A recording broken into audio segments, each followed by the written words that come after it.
Olá, boa tarde, tudo bem com vocês? Estamos aqui para trazer um tema mais contemporâneo, mais candente também, que tem assim frequentado as nossas rodas de conversa nos últimos dias, que é a questão da presença dos protestantes evangélicos na política brasileira.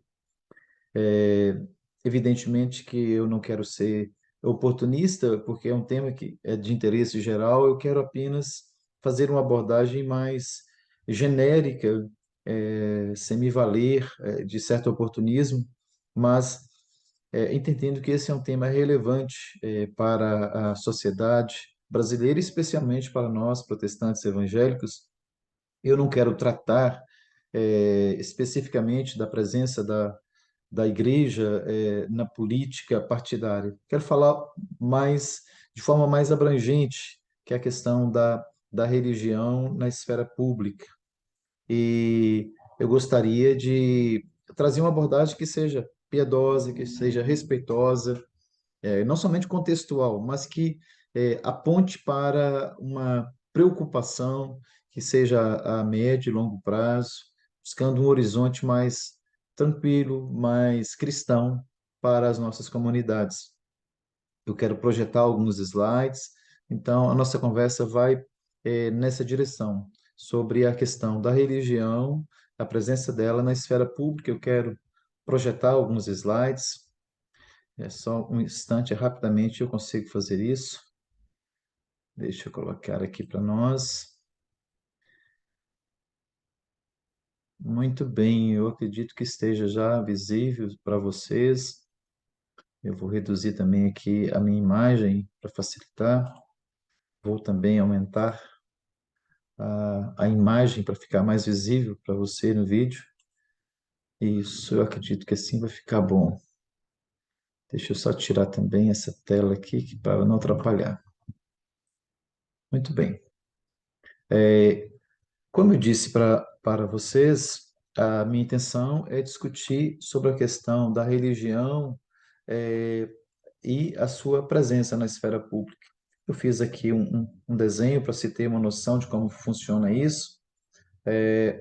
Na parte mais central, a esfera do Estado, a esfera política, uma esfera intermediária seria a esfera pública, e aqui, nessa esfera mais externa, estaríamos nós, os cidadãos comuns, indivíduos. Só para a gente entender onde que fica exatamente a esfera pública.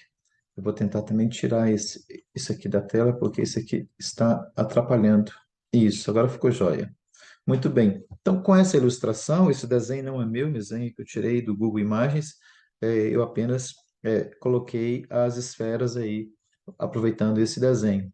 Então, a esfera pública é esse espaço que está de forma intermediária entre a esfera política e entre os cidadãos, entre os indivíduos. Muito bem, eu quero dar um viés religioso, bíblico, e para isso eu estou trazendo um texto de Gênesis, capítulo 12, versículo de 1 a 4. O texto diz assim: Ora, disse o Senhor a Abraão: Sai da tua terra, da tua parentela e da casa de teu pai, e vai para a terra que eu te mostrarei. De ti farei uma grande nação, te abençoarei, te engrandecerei o nome, se tu uma bênção. Abençoarei os que te abençoarem, e amaldiçoarei os que te amaldiçoarem. Em ti serão benditas todas as famílias da terra. Então, qual é a ideia desse texto? Esse texto apresenta para a gente três dimensões para o exercício da nossa religiosidade. Como é que essa presença religiosa nossa, ela deve se manifestar na sociedade, né? E vamos trazer pelo menos duas definições básicas, que é a questão do que é religião e do que é a esfera pública. A religião, então, é o agrupamento de indivíduos que manifestam alguma forma de crença, né?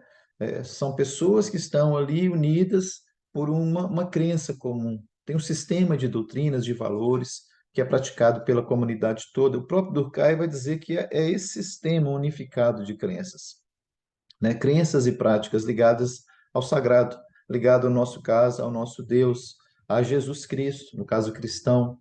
Então, esse ambiente, essa comunidade, ela é composta de pessoas que manifestam a mesma crença, os mesmos valores, etc. Então, isso é basicamente a religião, serve para o contexto cristão e para outras religiões também. E a esfera pública? O que seria essa esfera pública? A esfera pública, como eu disse anteriormente, é esse espaço intermediário entre o poder do Estado e o cidadão comum. É uma espacialidade neutra. E é nesse espaço que os assuntos ligados ao interesse do Estado e também da sociedade são discutidos, são problematizados, são tratados, né? Giddens ele vai dizer que a esfera pública é uma arena de discussão, né, do debate público nas sociedades modernas. Então, pode ser um espaço formalizado, mas pode ser também um ambiente mais informal, mas o que é discutido ali são coisas que são do interesse e da sociedade e do Estado. São assuntos, né, de interesse geral. O Habermas vai dizer isso, são assuntos que são de interesse geral. E ali são discutidos, né, as opiniões são formadas, é tematizado, é problematizado, e tudo com uma perspectiva democrática, melhor dizendo. A ideia não é o prevalecimento de nenhum grupo social, mas um consenso comum. Então, a esfera pública é o lugar onde o cidadão ele é ouvido, ele é incluído, ele é considerado nas suas ideias, independentemente do seu lugar na sociedade. Então, pensando agora em nós, enquanto cristãos, enquanto protestantes, a nossa vida religiosa, ela não é um fenômeno que é separado da vida. Ela não é um parênteses na nossa vida social, né? Ela está presente em todas as dimensões da nossa existência.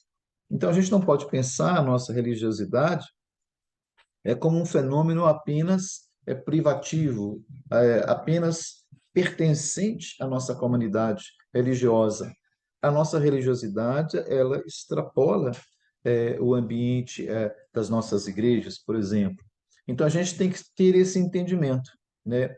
Existem várias dimensões da nossa realidade, e elas não podem ser confundidas, porque isso pode nos transformar num cristão mundano, né, aculturado ao sistema paganizado, ou então nos tornarmos cristãos bairristas, fundamentalistas, intolerantes, né, alienados.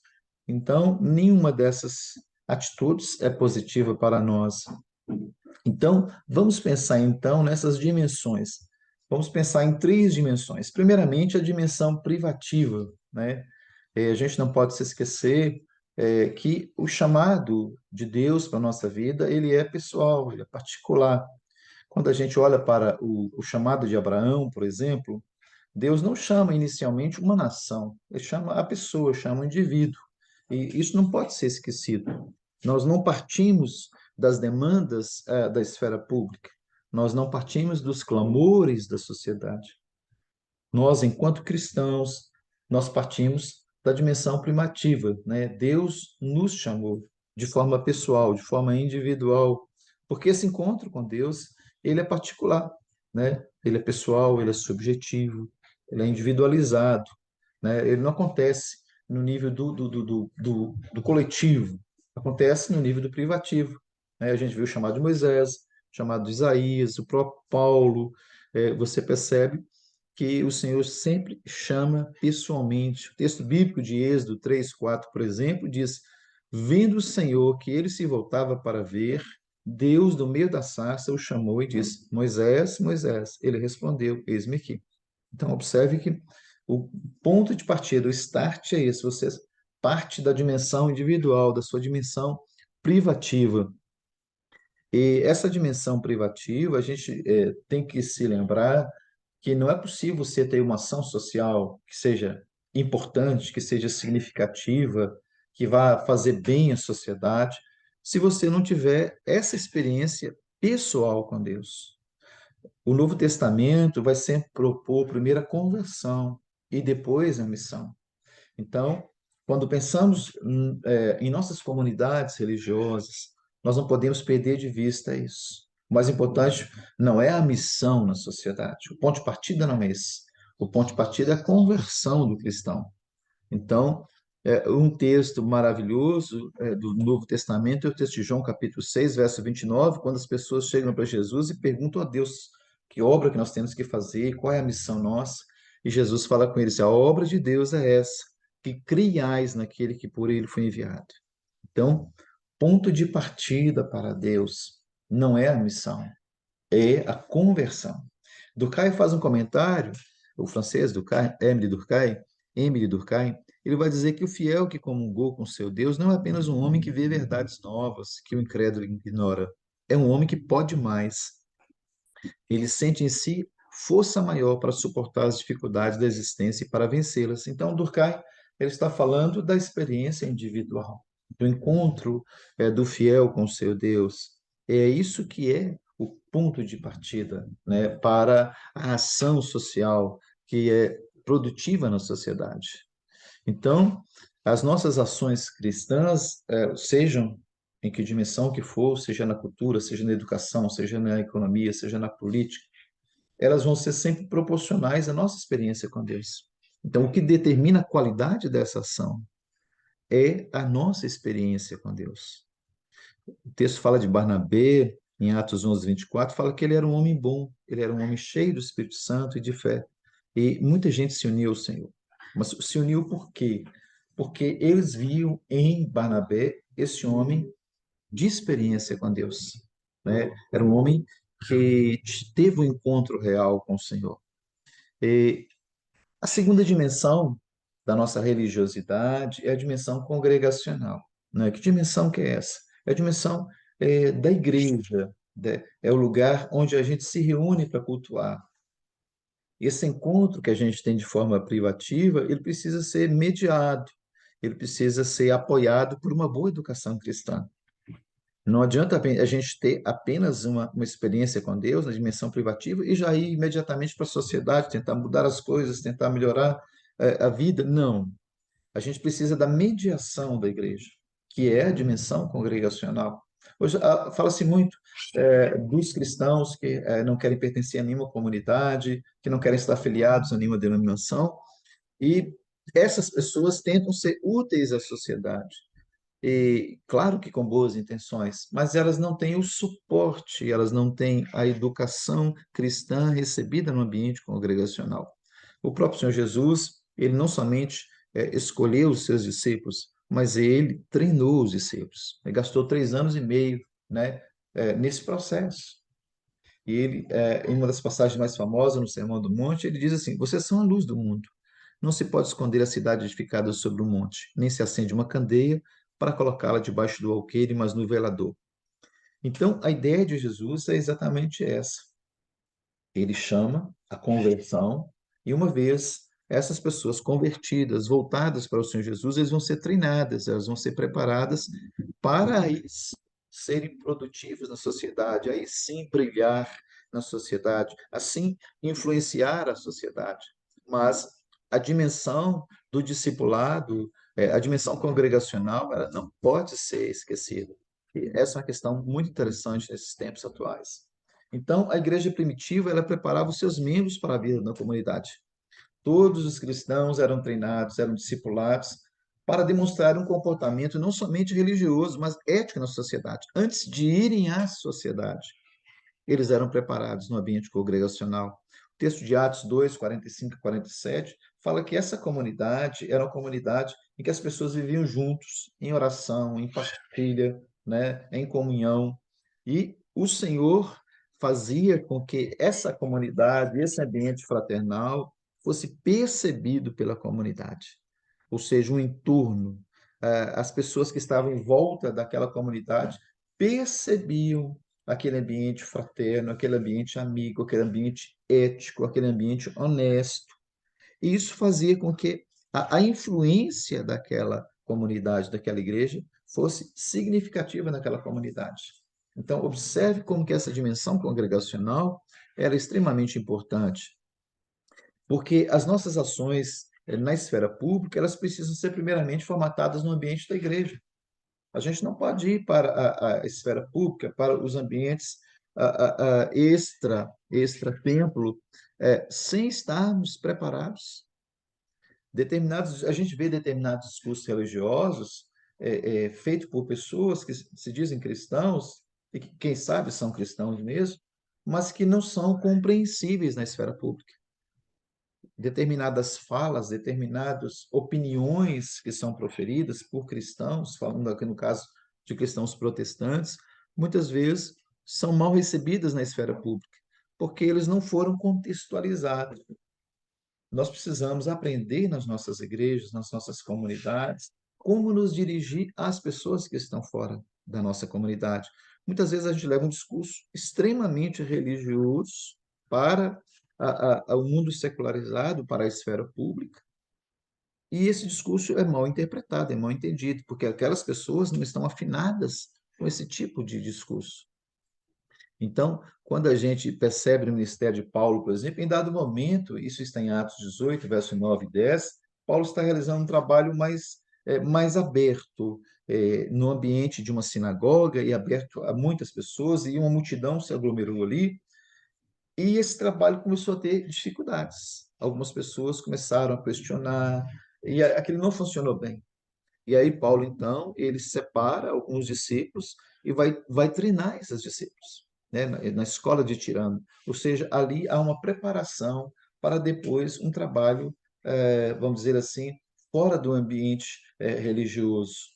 Então, é importante que as nossas igrejas tenham esse discernimento, né, que determinadas falas nossas, determinadas mensagens religiosas nossas não serão compreensíveis na esfera pública e que precisam ser formatadas primeiro, precisam ser ressignificadas para depois serem lançadas na esfera pública.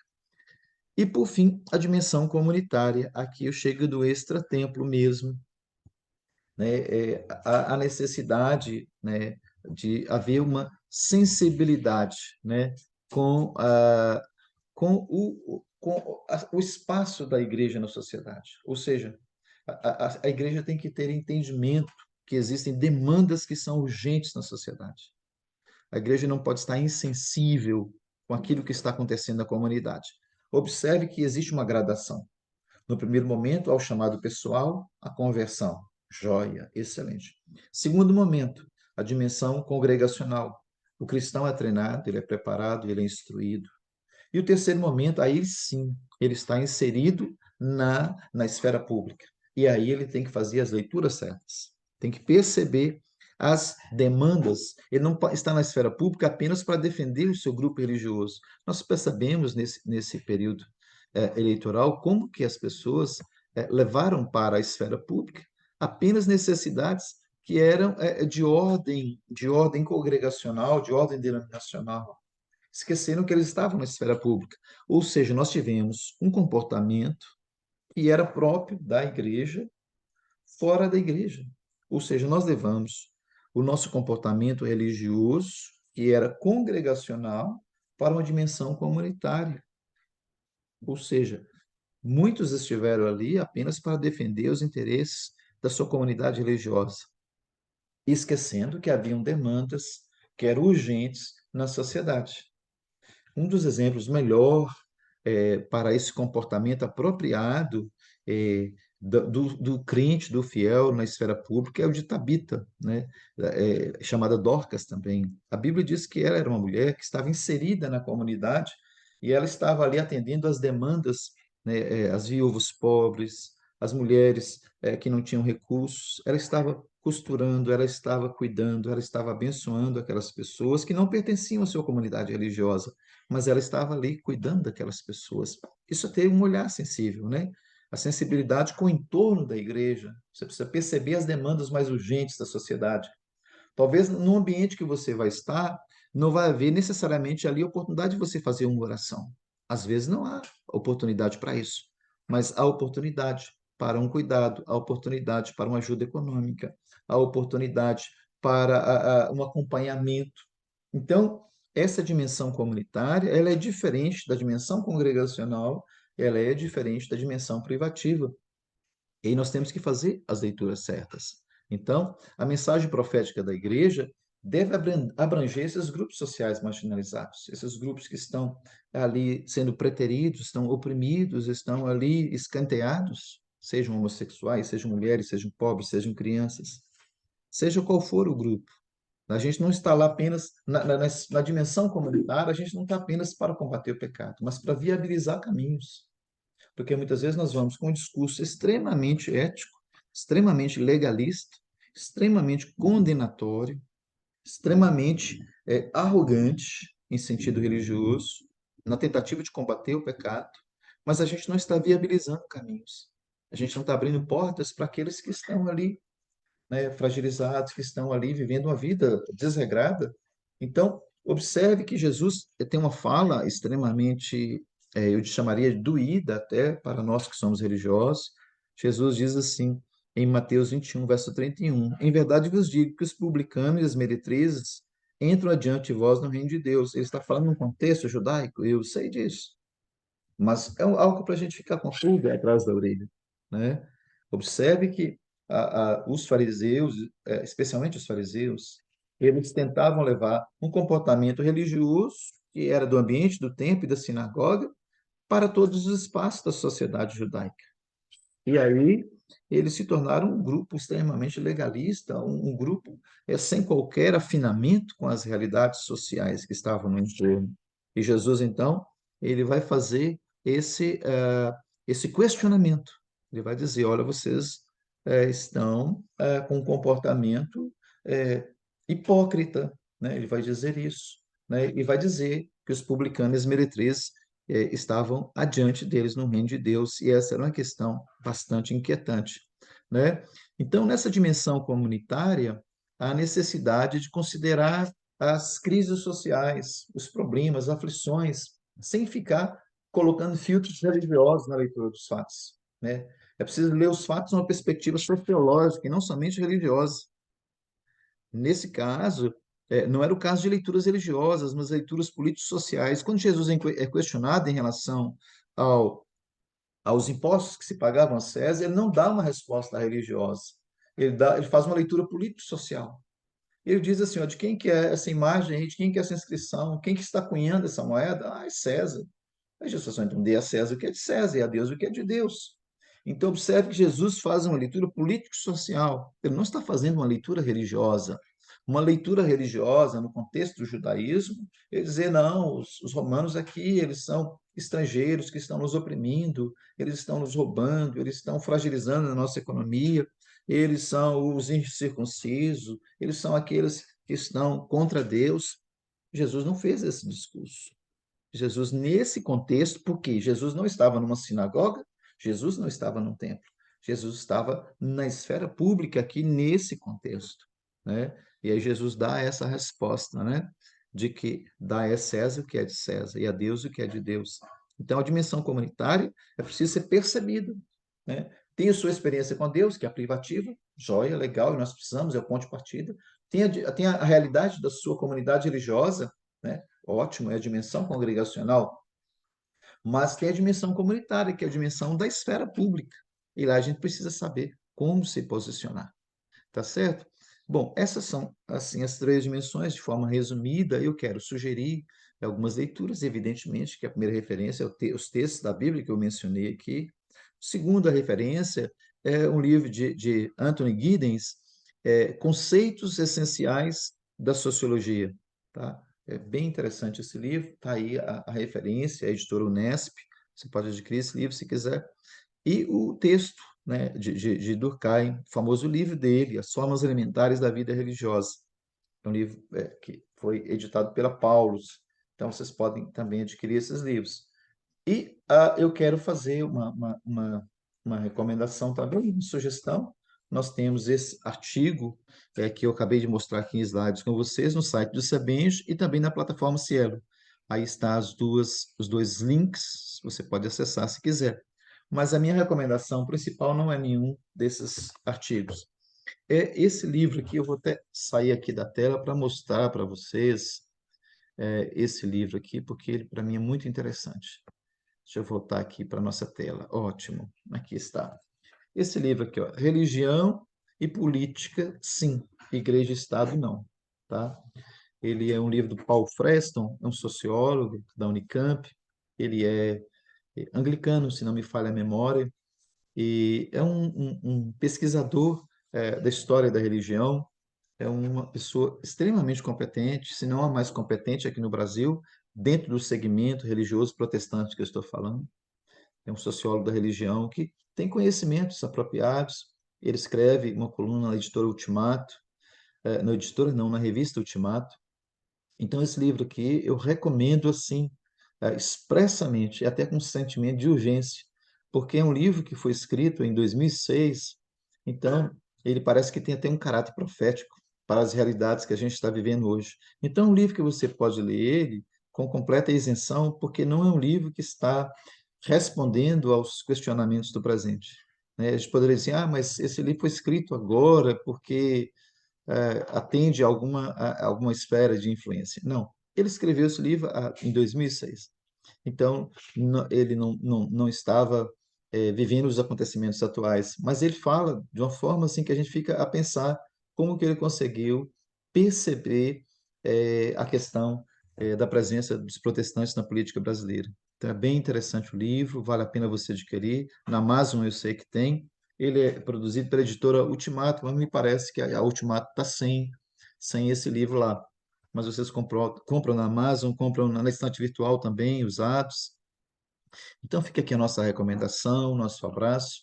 Eu espero que esse vídeo tenha é, importância para você. É a minha oração. Deus te abençoe e fique na paz do Senhor.